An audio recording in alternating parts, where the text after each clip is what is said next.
সেই নিরীহ পুলিশকে রক্তপিপাসু হিসেবে শেখ হাসিনা তৈরি করেছে।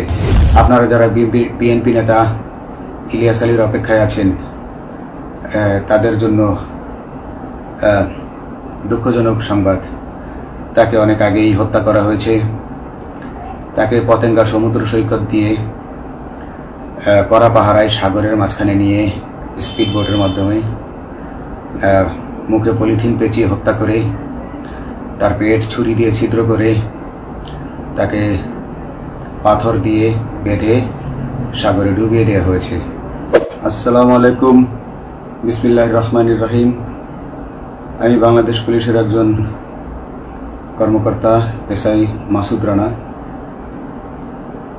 আমি আপনাদের কাছে কিছু তথ্য তুলে ধরতে চাই, যেটা বাংলাদেশের মানুষ অনেক দিন ধরেই জানে না, বা তারা এই প্রশ্নের উত্তর খুঁজছে অনেক বছর ধরে, কিন্তু কোনো উত্তর খুঁজে পায়নি। আজকে যাকে সেনাবাহিনী থেকে অব্যাহতি দেওয়া হলো, মেজর জেনারেল জিয়াউল হাসান, যিনি এনটিএমসির প্রধান ছিলেন এবং তিনি র্যাবের অতিরিক্ত পরিচালক ছিলেন। অতিরিক্ত পরিচালক অপারেশন। তিনি মেজর থাকতেই র্যাবে ছিলেন এবং বাংলাদেশে যত গুম খুন হয়েছে, বিএনপি সহ অন্যান্য যারা অ্যাক্টিভিস্ট, সেই গুম খুনের সাথে জড়িত এই জিয়াউল হাসান। অনেক নেতাদেরকেই র্যাবের কালো গাড়িতে করে সিভিলে ধরে আনা হতো, এনে র্যাব 1-এর গোপন আস্তানায় তাদেরকে আটক রাখা হতো।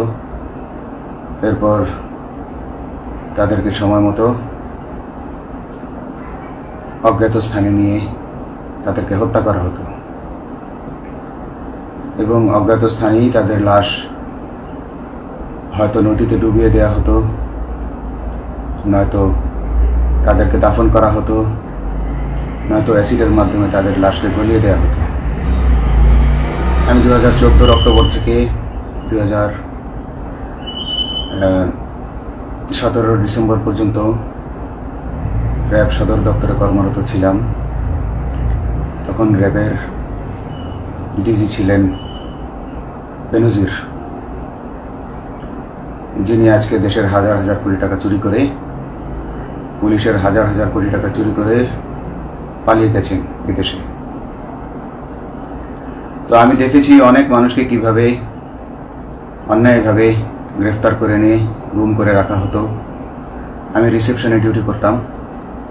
গুম হয়ে যাওয়া মানুষের স্বজনেরা আমার কাছে আসতো, কিন্তু আমাদেরকে কঠোর নজরদারিতে রাখা হতো। সিসি ক্যামেরার আওতায় ছিলাম, তাদের সাথে আমরা ওভাবে কথা বলতে পারতাম না। তাদেরকে কোনো তথ্য দেওয়া নিষেধ ছিল আমাদের জন্য। কিন্তু তাদের স্বজনরা আসলে এসে যখন এখানে কান্না করতো, আমি নিজেকে ধরে রাখতে পারিনি। আমি অনেকের স্বজনকেই তাদের স্বজনের, গুম হয়ে যাওয়া স্বজনের পরিণতির কথা জানিয়ে দিতাম।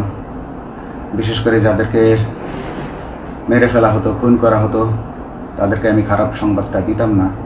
কিন্তু যাদেরকে বন্দি করে রাখা হতো, যেমন বিএনপি নেতা সালাউদ্দিন আহমেদকে যখন অ্যারেস্ট করে আনা হলো, তিনি অ্যারেস্ট করার সময় ধস্তাধস্তিতে মাথায় আঘাত পেয়েছিলেন। তাকে র্যাব 1-এর গোপন কক্ষে আটক করে রাখা হয়েছিল দীর্ঘদিন। এরপর তাকে একসময় ভারতে পাচার করে দিয়ে আসা হয়। তাকে অজ্ঞাত কারণে হত্যা করা হয়নি। তার ফ্যামিলি এসেছিল, তার স্ত্রী হাসিনা আহমেদ, তার ভাই গিয়াসউদ্দিন আহমেদ। ওনারা আমার কাছে বেশ কয়েকবার এসেছেন। আমি কয়েকদিন ওনাদের এই উদ্বেগ, উৎকণ্ঠা, আমার সামনে বসে কান্নাকাটি দেখে আমি থাকতে পারিনি। আমি ওনাদেরকে কৌশলে আমার ফোন নাম্বার দিয়ে আমি ওনাদের সাথে দেখা করি। দেখা করে ওনাদেরকে জানিয়ে দিই যে সালাউদ্দিন সাহেবকে হত্যা করা হয়নি, উনি জীবিত আছেন এবং ওনাকে হত্যা করার সিদ্ধান্ত নেওয়া হয়নি।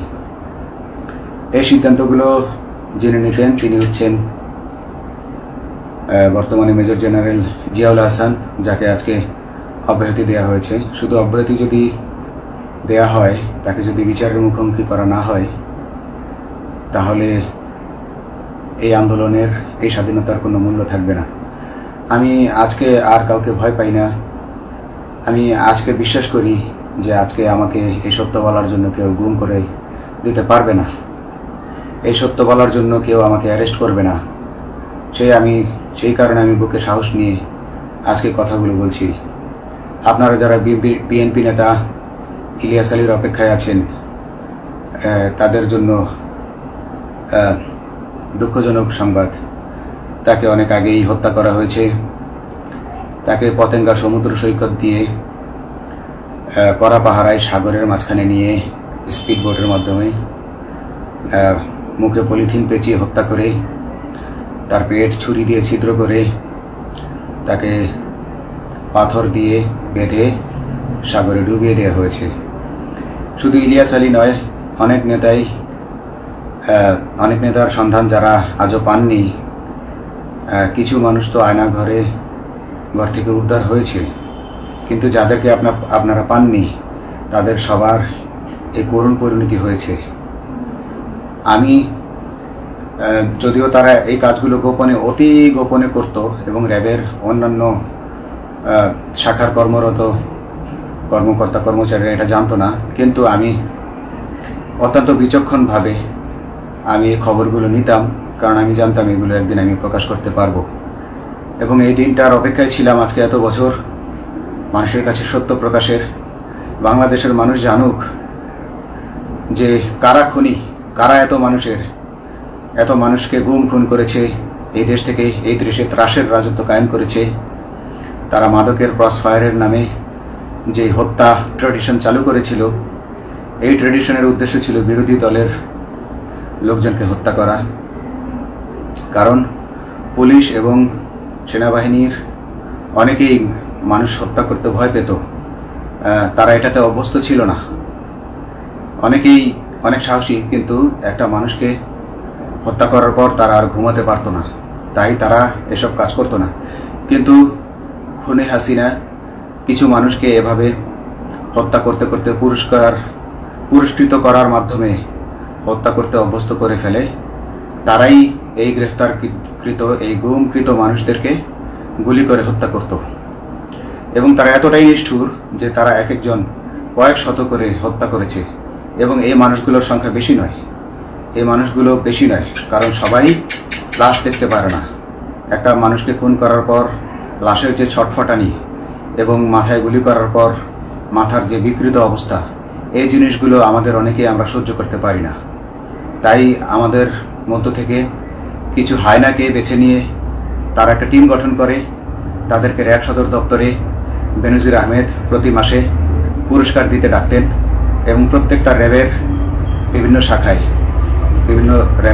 শাখায় এরকম দু একজন রাক্ষস ছিল যারা মানুষকে শুট করত, গুলি করত, হত্যা করত এবং গুম করত। তারা এখনো আছে। তাদেরকে আমি নতুন সরকারের কাছে দাবি জানাবো, তাদেরকে বের করতে হবে, তাদেরকে বিচারের আওতায় আনতে হবে। না হলে এত শহীদের বিনিময়ে যে ফ্যাসিবাদ থেকে, যে স্বৈর শাসন, যে খুনি হাসিনার হাত থেকে আমরা মুক্তি পেয়েছি, সে মুক্তির প্রকৃত মূল্য আমরা পাবো না, প্রকৃত স্বাদ আমরা পাবো না। এই খুনিদেরকে বের করতে হবে, এই খুনিদেরকে বের করে আইনের আওতায় আনতে হবে।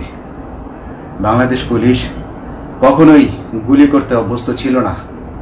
আপনারা জানেন একসময় পুলিশ যে গুলি করতো না, এটা নিয়ে অনেক ব্যঙ্গচিত্র ছাপা হতো পত্রিকাগুলোতে, যে গুলি না করতে গুলি খেলনার বন্দুকে পরিণত হয়েছে। তো কিন্তু সেই নিরীহ পুলিশকে রক্তপিপাসু হিসেবে শেখ হাসিনা তৈরি করেছে। তবে সবাই নয়, কিছু কিছু মানুষ। আপনারা দেখেছেন এবং এই আন্দোলনের ভিডিও ফুটেজ দেখলেও দেখবেন যে কয়েক শত পুলিশের মধ্যে কেবলমাত্র কয়েকজনই জনতার দিকে গুলি ছুড়ছে। তো আপনারা ঢালাওভাবে পুলিশকে আপনাদের আক্রমণের নিশানা বানাবেন না।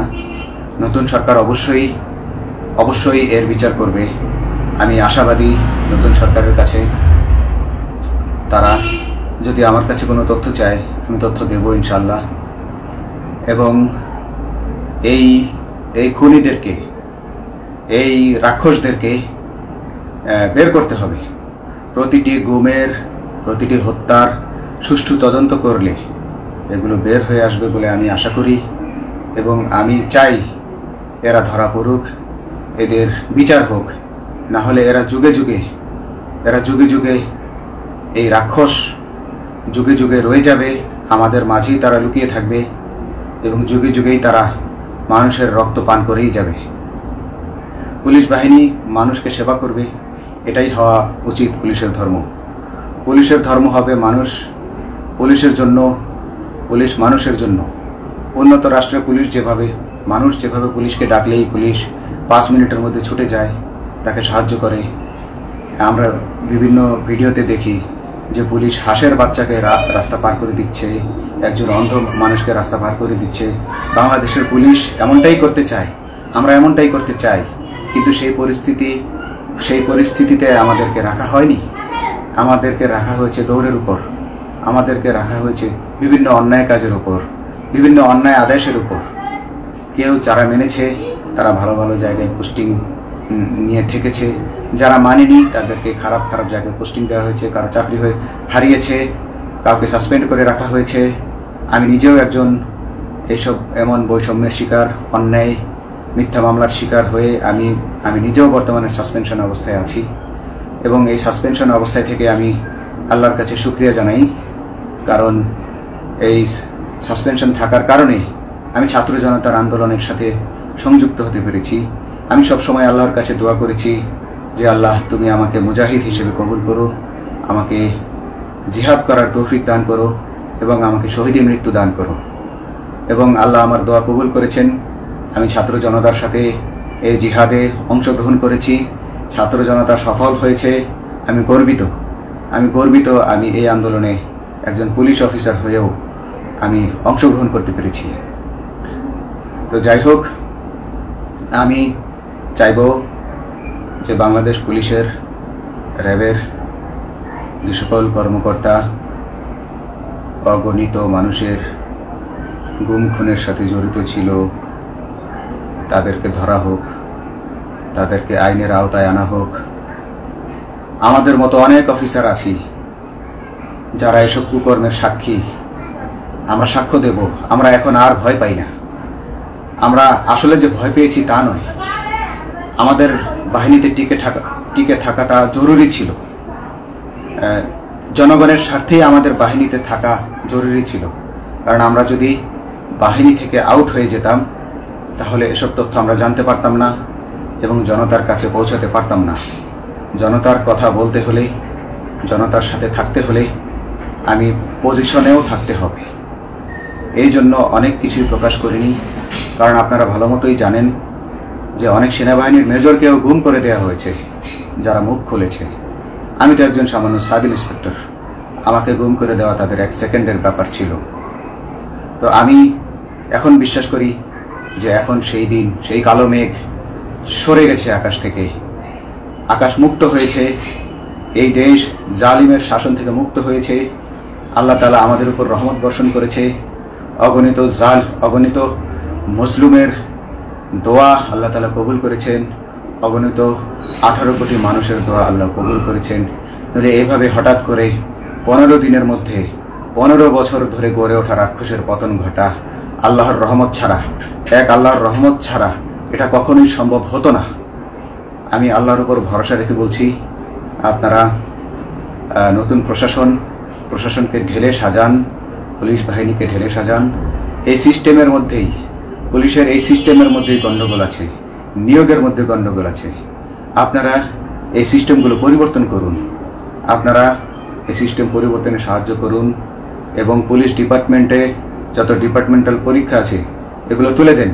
এই ডিপার্টমেন্টাল পরীক্ষাগুলোর মাধ্যমে আমাদের ঊর্ধ্বতনরা আমাদের গলা সবসময় চিপে ধরে রাখে।